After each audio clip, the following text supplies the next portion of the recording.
여러분은 오늘 레위기 이 22장의 말씀을 읽으면서 마음이 편하셨나요? 마음이 불편하셨나요?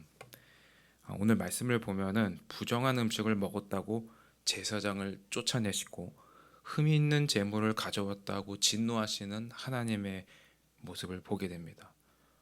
어찌 보면 굉장히 까다롭고 비위를 맞추기 아주 어려운 분처럼 보입니다. 그래서 우리 안에 이런 생각이 납니다. 하나님은 사랑이시라면서 왜 이렇게 형식에 집착하시는 걸까? 형식보다 마음이 중요한 것 아닌가 하는 의문이 우리 안에 듭니다.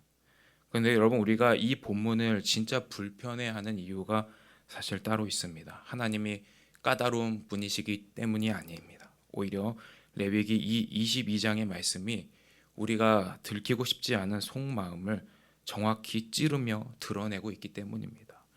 레위기 22장은 인간이 하나님을 대하는 세 가지 잘못된 태도를 드러내고 고발하는데요. 그 첫 번째는 직분을 면허증처럼 여기는 오류를 고발합니다. 3절을 보시면 제사장이라도 부정한 상태로 성물에 가까이 하게 되면 끊어진다 이렇게 말씀합니다. 그러니까 한 사람이 가진 직분이나 직함이 그 사람을 보호하는 것이 아니라는 말입니다. 여러분, 죄송하지만 저를 예로 한번 들어보겠습니다. 저는 4대째 기독교 집안이고 또 장로교 목사입니다. 그런데 만일 제가 제 자신이 이런 저의 배경과 직분을 무기로 삼아서 나는 문제가 없어, 나만한 자격은 없어 이렇게 생각하면서 마치 이것을 면허증처럼 여긴다면 여러분, 저를 만나고 싶은 목사라고 생각하시겠어요? 만나고 싶지 않은 목사라고 생각하시겠어요? 여러분, 만약에 이렇게 진짜 면허증처럼 여긴다면 이것은 정말 심각한 영적인 질병입니다. 엘리트주의에 빠진 것입니다. 여러분, 하지만 하나님은 저와 여러분이 받은 직분이나 사회적인 지위나 우리가 드린 헌금 액수에 따라서 우리를 판단하시는 분이 아닙니다. 사무엘서 말씀처럼 하나님은 우리를 중심을 보십니다. 여러분, 그러면 그 중심이 무엇이냐 하면은 우리의 영적인 마음의 상태입니다. 오늘 레위기 말씀에서도 확인할 수 있는 것처럼 아무리 제사장이라 할지라도 그 직분을 가지고 제사장의 영광스러운 의복을 입고 있어도 그 속사람이 부패하고 부정해 있다면 하나님과 관계가 없는 사람입니다. 여러분, 그래서 사도 바울도 성도들을 향해 이렇게 권면합니다. 우리가 육과 영의 온갖 더러운 것에서 자신을 깨끗하게 지켜야 함을 권면합니다. 왜냐하면 우리의 영적인 상태, 또 하나님과의 바른 관계에 있는가 하는 것을 우리의 마음이 보여주기 때문입니다. 여러분, 그래서 하나님 앞에 우리가 가진 가면과 가식은 아무런 소용이 없습니다. 하나님은 우리의 상한 심령, 우리의 통회하는 마음을 원하고 계십니다. 두 번째로 오늘 말씀은 하나님을 자판기로 취급하는 인간의 본성을 고발합니다. 20절 말씀에 보시면 흠 있는 것을 바치지 말라 이렇게 말씀하십니다. 여러분, 왜 이스라엘 백성 가운데 어떤 사람들은 하나님 앞에 예물로 흠이 있는 예물을 가져왔을까요? 아까워서입니다. 어디 내다 팔기에는 이것이 상품성이 없고 또 그냥 버리기에는 아까운 것입니다. 어떻게 보면 참 계산을 잘한 겁니다. 최소한의 비용으로 하나님이 주시는 최대의 복을 뽑아내고 싶기 때문입니다. 여러분, 이것이 정말 하나님을 나의 주님으로 인정하고 나를 다스리는 왕에 대한 예우가 맞을까요? 여러분, 이런 모습은 동전을 넣고 내가 원하는 것을 뽑아내는 자판기 같은 거래입니다. 내가 쓰다 남은 시간, 내가 쓰다 남은 돈을 던져주고 하나님께 이렇게 소리칩니다. 하나님, 내가 드렸으니 이제 저에게 복을 주십시오. 여러분, 이것은 예배일까요? 하나님을 향한 모독일까요? 그렇다면 우리 신앙생활은 어떤 모습이어야 됩니까? 그것은 남은 것을 드리는 것이 아니라 우리의 마음의 중심, 지금 즉시 드리는 것입니다. 하나님은 우리의 순전한 마음을 원하고 계십니다. 여러분, 세 번째로 오늘 말씀은 하나님을 조종하려는 인간의 본성을 드러내고 경고합니다. 28절 말씀을 보시면은 어미와 새끼를 같은 날 잡지 말라 이렇게 말씀하십니다.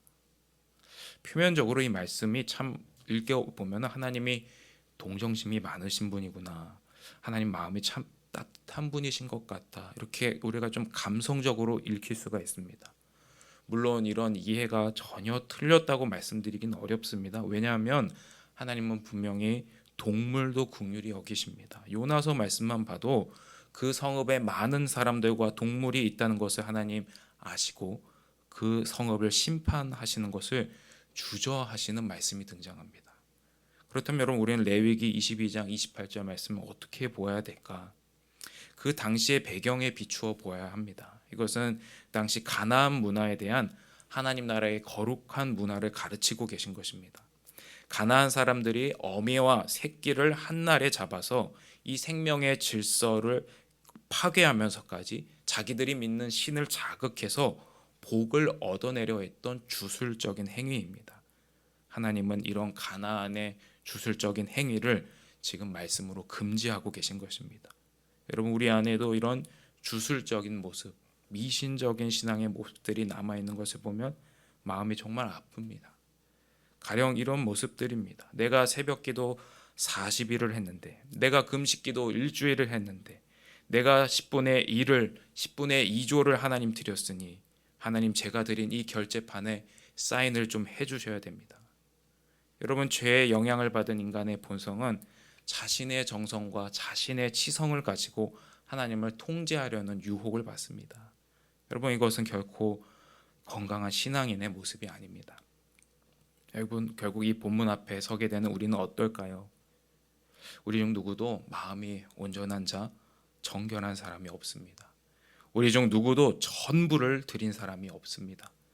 그래서 레위기 22장의 기준대로라면은 우리는 복을 받아야 할 사람들이 아니라 사실 하나님 앞에서 지금 당장 끊어져야 할 존재들입니다. 그래서 우리는 이 말씀 앞에 서게 되면은 오히려 절망하게 됩니다. 우리에게는 흠없는 재물도, 흠없는 삶을 드릴 능력도 실력도 없기 때문입니다. 여러분, 그런데 하나님은 자격이 없는 우리를 위해 놀라운 일을 행하셨습니다. 바로 예수님 자신이 흠없는 재물이 되셨기 때문입니다.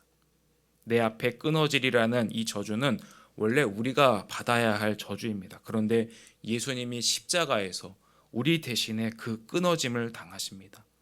나의 하나님, 나의 하나님, 어찌하여 나를 버리시나이까 외치시며 예수님은 하나님으로부터 끊어지셨습니다. 왜입니까? 흠이 많은 우리를 하나님의 복을 받아 누리며 살아가도록 만드시기 위해서 예수님은 자신을 희생제물로 내어주신 것입니다. 여러분, 우리는 그 은혜와 놀라운 사랑 안에 들어와 있습니다. 그러니 여러분, 나의 연약함과 부족함 때문에 전전긍긍하는 대신에 이 완전하신 주님 안에서 그 은혜의 감격이 삶의 모든 자리에서 회복될 수 있기를 여러분께 축복드립니다. 함께 기도하겠습니다. 하나님 아버지, 흠이 많고 연약한 저희를 그리스도 안에서 품으시고 사랑하신 하나님의 놀라운 은혜에 감사드립니다. 하나님, 우리가 발을 동동 구리며 마음을 졸이며 전전긍긍하는 것이 아니라 하나님의 그 놀라운 은혜의 세계 안으로 들어가 그 은혜를 누리며 살 수 있도록 우리의 마음을 인도하여 주시옵소서. 예수님의 이름으로 기도드립니다. 아멘. 오늘도 우리에게 주신 말씀을 붙들고 함께 기도할 수 있기를 바랍니다. 오늘은 목요일로 나라와 한국교회를 위하여 기도하는 날입니다. 주님, 온 사회의 갈등과 분열이 해소되고 다시 이 나라가 위대한 나라로 도약할 수 있도록 역사해달라고 기도해 주십시오. 또 행정부의 수장인 대통령과 이 나라의 오부 요인들, 또 모든 정치인들이 국민과 나라를 위해 바르고 진실하게 모든 직무를 감당할 수 있도록 기도해 주십시오. 또 한국교회가 깨어 기도하며 주께서 맡기신 사명에 집중하여 주님의 기쁨이 되는 거룩한 교회들이 될 수 있도록 기도해 주시고, 가지고 오신 개인의 기도 제목으로 기도하시다가 평안 가운데 돌아가실 수 있기를 바랍니다.